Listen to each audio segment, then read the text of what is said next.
Listen up. You're tuning into the Entertainer Hotline Podcast. We keep it turned up. With your host, Dbeatzz. Okay. Talk to him. Wow. I'm sorry. Boom. Welcome to another mad episode of the Entertainer Hotline Podcast. And I'm your host, Dbeatzz. And this week, we have someone special in the building. A special guest on the Entertainer Hotline Podcast right now, who's making waves and a sound that's truly different. You understand me?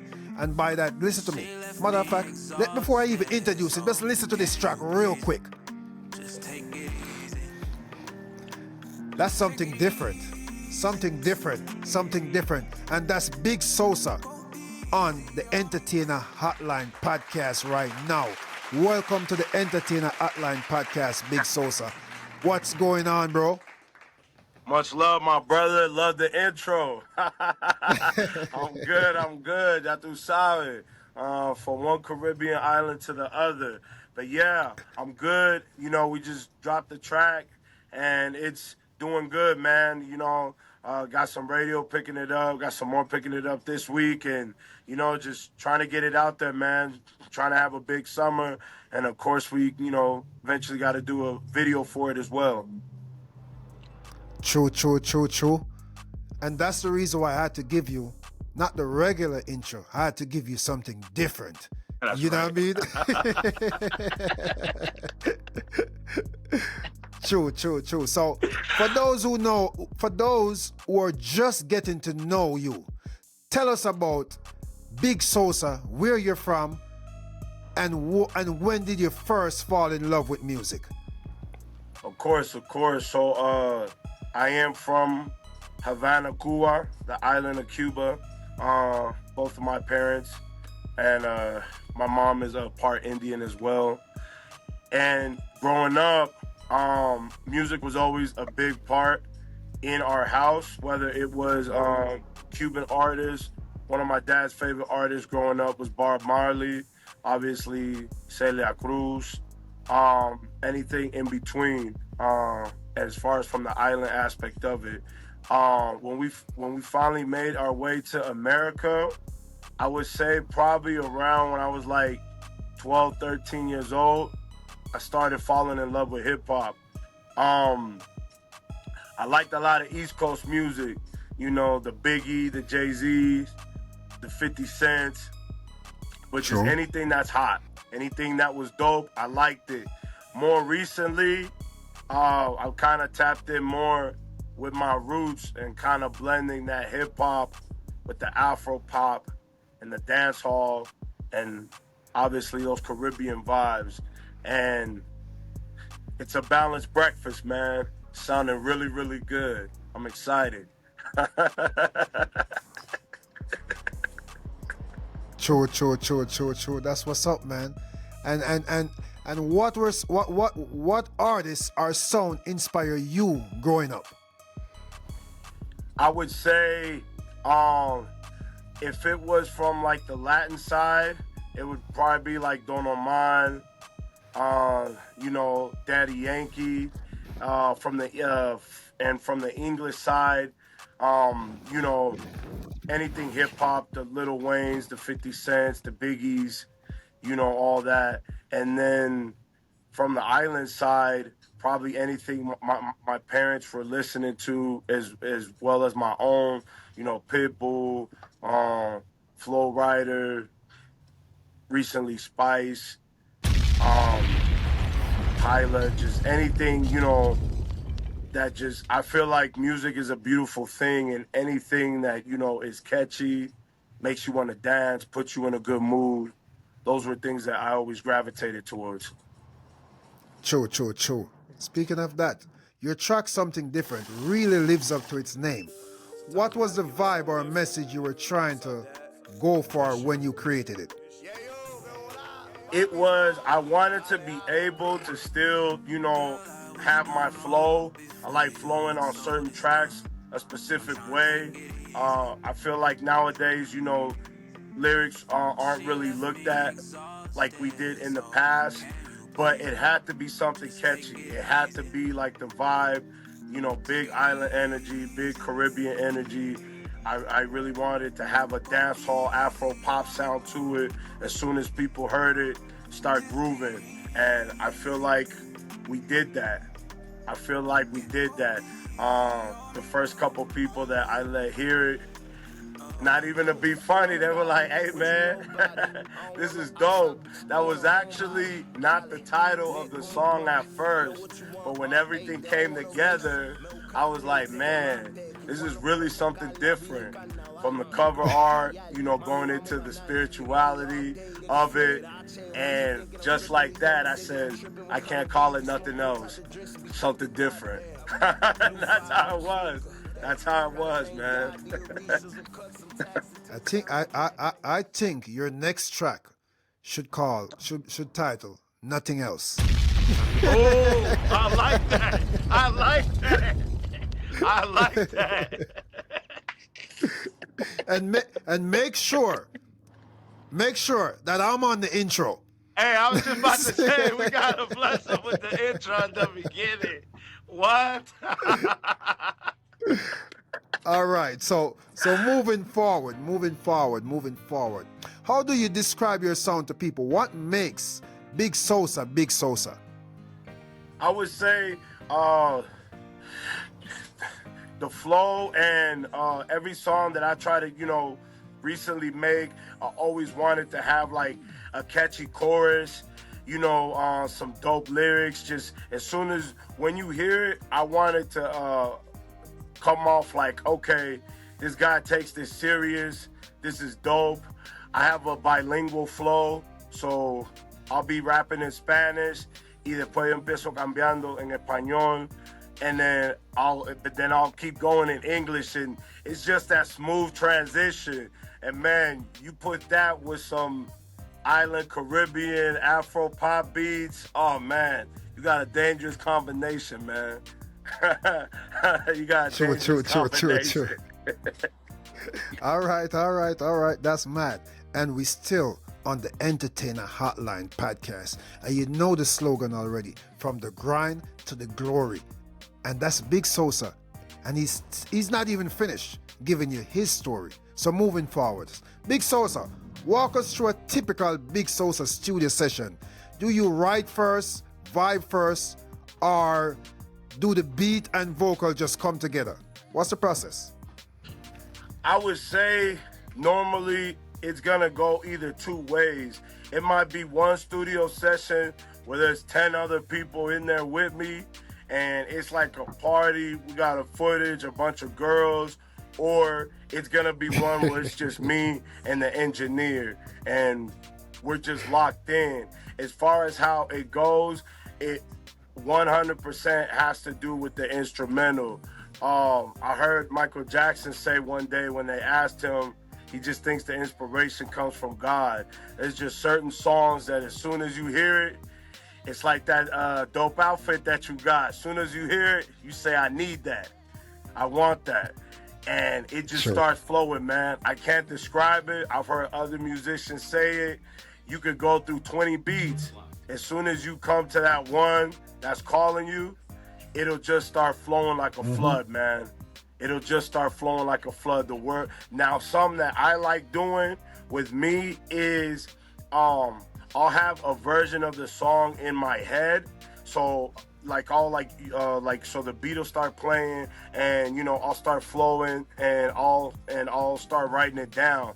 But if we start recording it, if it doesn't start sounding how I thought it was gonna be in my head, that's when I'll go back and I'll start changing some stuff while we're doing it live. Sometimes I've changed just a couple words. All right, what's your favorite part of making music? The writing, the recording, or just seeing the crowd reaction? Honestly, I'm not gonna lie. People's reaction is number one, because that's always, it's like if you cook something and everybody loves the food, that really, really makes you feel good. So that'll be number one. Number two would actually be when I'm listening to the instrumental and it's coming together. And while I'm writing to the song or freestyling, I'm like, yo, this is dope. Sometimes we haven't even recorded it yet, but you can hear it. You can hear it because that's what I'll always do. I'll always have like the beat playing and I'll just keep practicing the words over and over on it. I'm already practicing the ad libs. I'm already trying to imagine the whole song done. So besides seeing people's reaction to it live and online and you know all that, it would probably be when I'm actually writing it, when the song's being made and it's this is dope. This shit is hot. Okay. And what's some of the biggest lesson you have learned in this music grind? The biggest lesson, and this is to every artist, whether they're coming up or the ones that are already up there, it is you have to work with people that generally want to work with you. You can't build a team with players that aren't trying to win a championship.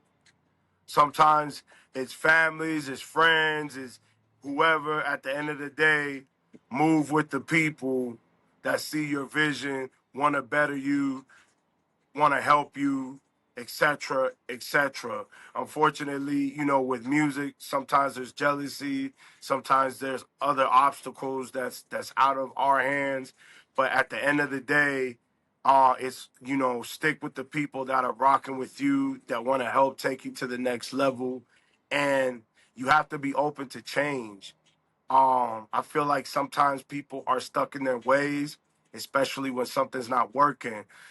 Look around, see what's hot, see what people like. At the end of the day, like you said, we want them to react good. We want them to love the songs. We want the DJs to pick it up. We want the radios to play it. We want them to come to the shows. We want them to you know, we want to make them feel good. What do you want people to feel when they listen to Big Sosa? Big energy, a movie. When I do these song process, I always think of a video in my mind. So as soon as they hear the songs, if it's a club song, I want to make them feel like they're in the club with me. If it's a Caribbean dance song, island vibe, I want them to feel like we're on stage dancing, we're at a carnival, we're cutting up. So depending on the song, I just want to bring them to my world, bring that energy so they can feel it, bring those vibes, bring them in there. True. And what's been the best feedback you have ever gotten from a fan or a listener? I would say recently from my good friend Anthony. He's a Nigerian. My last song did really, really good, and he said, "Hey man, I think if you get your bilingual flow with your English and Spanish, and then start making some Caribbean music with you being from the islands, some dancehall, Afro pop with your style, I think it's gonna be big, man. A lot of people are gonna like it, and it's exactly doing that." I'm grateful, man. I'm grateful. Okay. That's what's up. And what can we expect from Big Sosa in the next few months? New track, new shows, any project coming up? Yes. My birthday's coming up in November, so I would like to have a project for you guys. Maybe about 4 to 6 songs. Right now, we're gonna be pushing something different. Got to get it down there to some radio in Jamaica too, and of course do a video, man. And I don't want to talk too much about the festivals, but we've got some dope stuff in the works. So I'm just really trying to get in there, start looking good in the gym, and make this the big summer, man. It's time to win, bro. It's time to win. And if you could do a collab with any artist, dead or alive, who would it be? Oh, see, you got me with the dead or alive. Damn, man. I'm gonna be honest, man. Probably Sean Paul. I feel like Sean Paul's been in the game a long time. He knows how to innovate his flow. His songs is always dope. And I could just imagine, a dance beat, him on it, you know, giving his vibes, and then me just coming through, doing my 1-2. I think it could be big, man. I think, you know, Sean Paul, yeah, I think we could make something happen. As far as for somebody that's not here, yeah, man, probably Tupac. I think it would have been dope to get Tupac on one of our type of music. So rest in peace, Pac, man. True. And being the fact that you said Sean Paul, there must be a Sean Paul track that you know, and I want you to just sing a few lines in your language. Ay Dios mío. Damn. My favorite Sean Paul song is "We Be Burning." Let me see if I could do the switch up. On that. Oh, damn. On that one. Damn. We be burning now, cause estamos quemando, no pensando en lo que ustedes quieren hacer. Siempre con mis mujeres, mi isla, mi dinero, mi oro. Y lo hacemos todos los días. I was trying to do like the flow that he would do. We be burning, not concerned what nobody want to say. We be burning, that is all about we play. But you know the song. You know the song. You know the vibes. Boom.